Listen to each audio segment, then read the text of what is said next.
It is madness. I mean, I don't know how to explain it. For someone to be attaching himself to the actions of the worst of his community. That's why we have laws. We have laws so that people that do such things will be arrested. And that's it.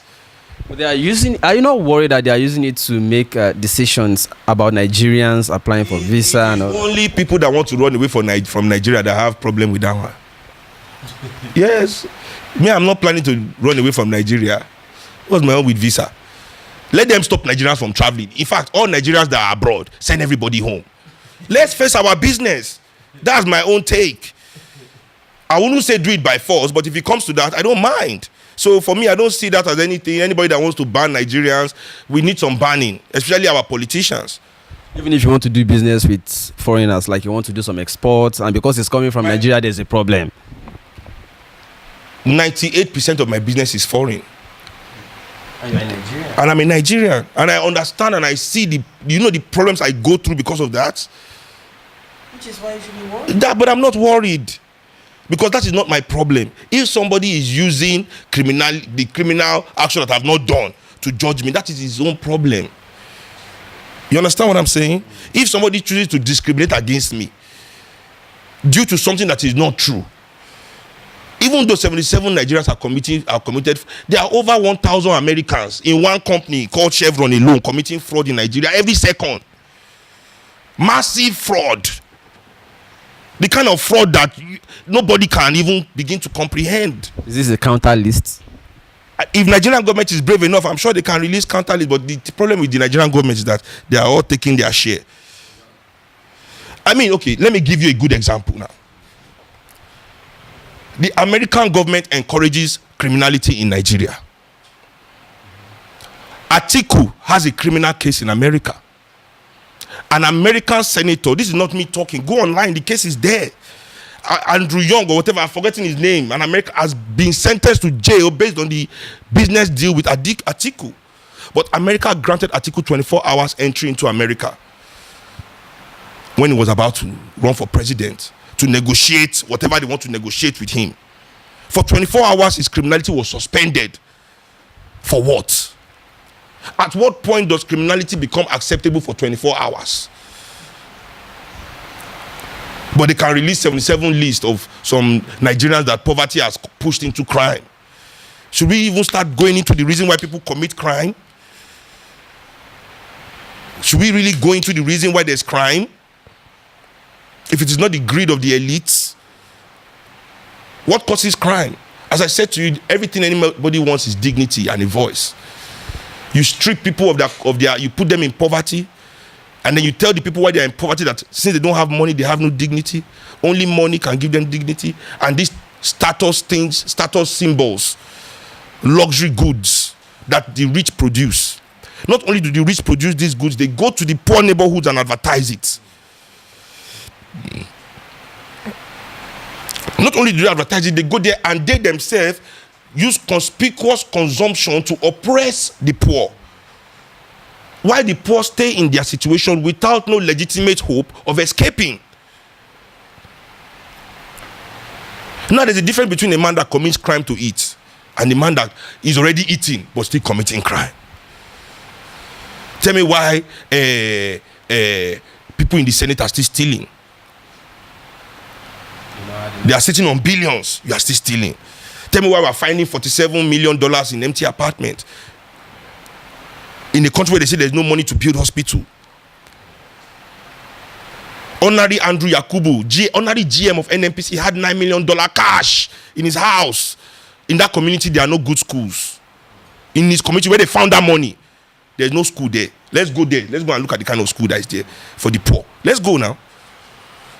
But you are talking about list of, what the fuck? What is 77 people? I don't even know them. The problem with us as motherland people is that we do not think as motherland people. We think first as Europeans, then we think as Nigerians before we think as Africans. And by the time we start thinking as Africans, it's too late. People don't understand what Nigeria is. The identity that they're giving you, that Nigeria. The fact that they renamed us is an oppressive act. I'm Yoruba, but the only way I can see the world is as a Nigerian. Meaning that as a Yoruba, I am barred from seeing the world. My true identity is not allowed to see the world. I must carry my Nigerian passport, bear my Nigerian identity as a sanctioned savage. This savage has been civilized from Yoruba to Nigeria. Now we are go and see the world. Be who you are, speak your English. Ha ha ha ha. We are living in an open air concentration camp. This country was created by the British to take away our labor and our resources, to exploit us. That's what Nigeria was created for. And that is what Nigeria is doing till today. Exploiting our labor in the cities and stealing our resources in the rural areas. So they head us into all these cities. You can see it now. Look at Lagos, all these few cities by the, they push us, all of us, by the millions, away from where the money is, all the gold, all the oil. They come and build all these things in all these places that has nothing. We all rush here, living under the bridge, living on top of water, living in slums. It's true, thinking that we are going to make it. Then we are all staying here, we'll do it, struggle from our 20s till you are 50, you have no strength to struggle again, you go back to the village. By the time you are back here to see what is happening, really happening, you are too old to fight. And you are too poor to talk. You used one phrase, open air concentration camp. Can you imagine? Now, but that's the fact. But you know what concentration camp is? I understand, though. Yes, but tell me how Nigeria is not an open air concentration camp. They don't put fence, yes, so you don't see the fence. The fences are psychological, it's mental. The bars are mental, but it's there. Do you see Nigerians drowning in the sea, escaping? And this is not migration, it's escaping. When you are willing to drown in the ocean to go somewhere, yeah, that's escape. It's no longer migration. Let them not be lying to us. That's why they have their news to be using some walls. The migration, who is migrating? People are escaping. You say migrate. Migrate where? This is escaping. There's a difference. And people don't escape from country. You escape from prison, from concentration camp, from oppressive situations. Nigerians are escaping. If they think I'm lying, if they say it's a lie, that this country is not a prison, the West should open their borders for 48 hours to Africans. If the West want to say that this Africa that they created is viable, that what I'm saying now is a lie, they should, are they not our mother countries? They are the mother country. They used to be called the metropolis when we were colonies. Abi? Open the metropolis to the colonies. Oh yeah, now. For 48 hours. And see what will happen. See what will happen. I'll be the only one living in Ikeja. I'm sure of it. Nah. Yeah, I'm sure of it. By the end of the 48 hours, I'll come out of my street. Now only me go there here. Yeah, your dog. Me and my dog. And she go no go leave me. She go no go leave me go Yankee or anywhere. Lie.